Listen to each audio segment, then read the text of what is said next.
Muraho neza cyane, murakomeye, murakaza neza. Nanone nimba uje hano ubwa mbere, njyewe nitwa Fanny. Hano tuva ku bintu byinshi cyane bitandukanye. Ubushize nari nakoze video aho nari naberetse amavuta ndi gukoresha muri iyi minsi, ndi gutestinga kugira ngo amavuta wisiga mu nda ukagira mu nda zeru, cyangwa niba ushaka ko amata akagenda akagabanya amatako, ibintu nk'ibyo.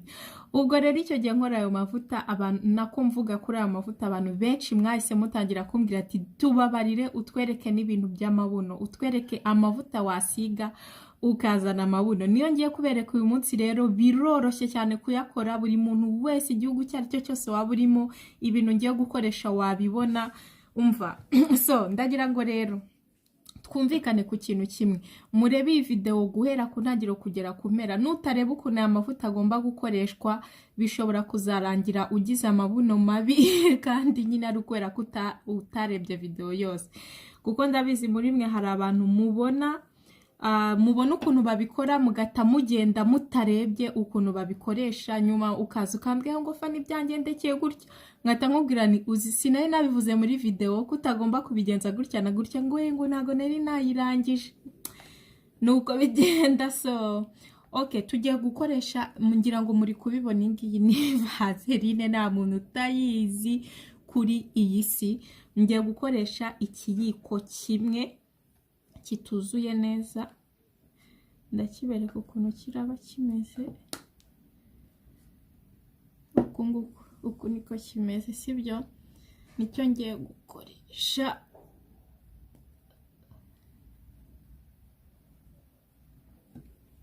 None ubundi nshyireho utuvuta. Aya mavuta rero aya mavuta ni huile d'olive cyangwa olive oil. Aya mavuta nkoranya bereka, reka ugerageze kuyabereka neza gutya, sibyo? Uri kuyabona? Yes. Aya ngaya rero ntago ari ngombwa ngo ugure amavuta ameze gutya, ni ukuvuga ngo apfa kuba yitwa olive oil, apfa kuba ari extra virgin olive oil. Okay, twagiye.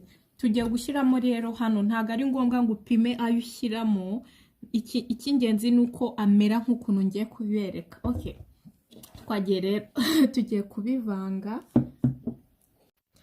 Hari akantu nashaka kuvuga nihuta rero katerekeranye n'iyi video, mu gihe murimo murareba ukuntu mbivanga. Ku bantu barimo barakora biriya bintu byose byo kugira ngo ukire amatashi, nta na rimwe ugomba kugenda ku zuba utashyizeho sunscreen. Icyo kintu nari nakivuze, ariko nabonye ko hari abantu barimo barabikora. Ni ukuvuga ngo ugakora maske niyo yaba iri naturelle, bigeze hehe? Ntago ugomba gusohoka ku zuba utashyizeho sunscreen. Kuba atazi, sunscreen ni amavuta wisiga nyuma y'amavuta usanzwe wisiga, kugira ngo arinde ko izuba riri buze kwinjira mu ruhu rwawe, bigatuma amatashi yawe adakira vuba, byagutera ibindi bibazo by'uruhu. Ubwo rero iki kintu nashaka kukivuga nihuta, bizakomeza biba umukara ahubwo kurushaho. Niba udafite sunscreen uzajya ubikora nijoro nta zuba rihari, kuko biriya bintu byatuma ubigikara kurushaho, kugira ngo bibe byakize mu matashi yawe, yaba ari vinegere, yaba ari indimu, yaba ari turmeric, ntago yaba ari n'ubuki. Yewe nimba udafite sunscreen ntukazajya ubikoresha ku manywa, yaba ari ku ntoki, yaba ari ku birenge, hose ukeneye sunscreen. Icyo kintu rero nagiraga ngo ngacishemo. Ikindi kintu rero murabona uku nguku ndimo ndabivanga, nyine ni ugushyiramo amavuta. Aya mavuta mpaka bize kugera ahantu ndi buze kubereka. Njyewe rero ushobora gute wibatangira kwibase koko Fanny bino bintu koko birakora koko? Ntago nshobora kubigusubiza kubera yuko ntago nari nabikoresha, ariko abantu benshi bavuze uko ngo bikora. Nyine ngo utangira kubona result ngo nko mu mezi 2. Nukuvuga ngo ni ukubikora buri munsi, ngo nko mu mezi 2 utangira kubona harimo difference kabisa. Ntago ari ibintu urahita ubibona uyu munsi cyangwa ejo. Noneho rero njyewe kubera ko mfite amabuno yanjye nta kibazo anteye muri aka kanya, rero ibi bintu njyewe ndaza kubikoresha ku maguru, kuko ku maguru niho hantu mfite amaguru matoya, niho hantu ndi buze kuza kubikoresha ndebe ko bizakunda. Ndaza kwifotora amaguru mbere y'uko mbikoresha, nzanayafotora nyuma turebe, nyuma y'ukwezi, nyuma y'amezi 2 tuzareba koko nimba byarakunze. Ndagira ngo namwe mugende mutangire kubera ko nta kibazo bishobora kugutera ku mabuno. L'huile d'olive ntago ari mbi ku mubiri wo ku mabuno, ariko ntago ari nziza na gato ku mubiri wo mu maso. Bino bintu ntuzabikoreshe mu maso, ntago nakugira inama yo kubikoresha mu maso, ariko muzabikore ubundi muze nyuma muzajye mushyiraho commentaire, muzambare mujye muzishyiraho muri kuvuga nimba byarakoze cyangwa bitarakoze. Ariko nutabikora buri munsi ntuzaze ngo utubwire ngo ntago byakoze kandi uzi ko utageze ubikora buri munsi.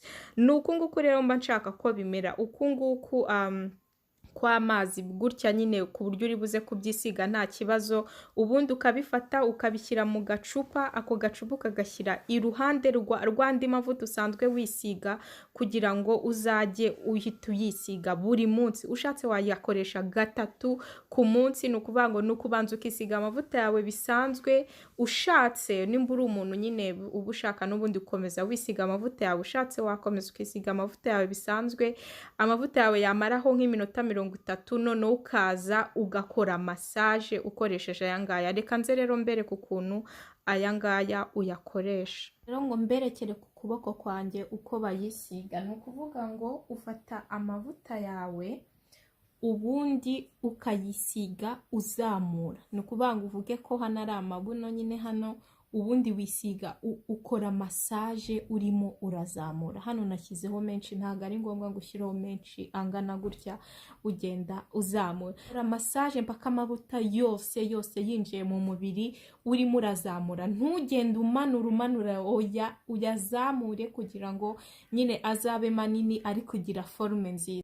Ndi gukora ubushakashatsi nabonye andi mavuta none arenza ko byangaya yo ngo mu byumweru 2 byonyine uba watangiye kubona difference. Ariko ikibazo kimwe nuko imwe mwifu bashyira muri ayo mavuta kuyibona ni intambara, iva mu Buyapani, ntabwo apfa kuyibona hana hariho hose uri. Umva, munyandikire muri commentaire abantu babyifuza, twayizana kuri riashop.com. nimuba benshi turayizana. Mukoreshe kuri iyi video, mushyiraho like, musigire commentaire. Nimba utarasubscribing uhite kora kugira ngo utazacikwa n'ibindi. Mwakoze cyane, mugire ibihe byiza nawe uta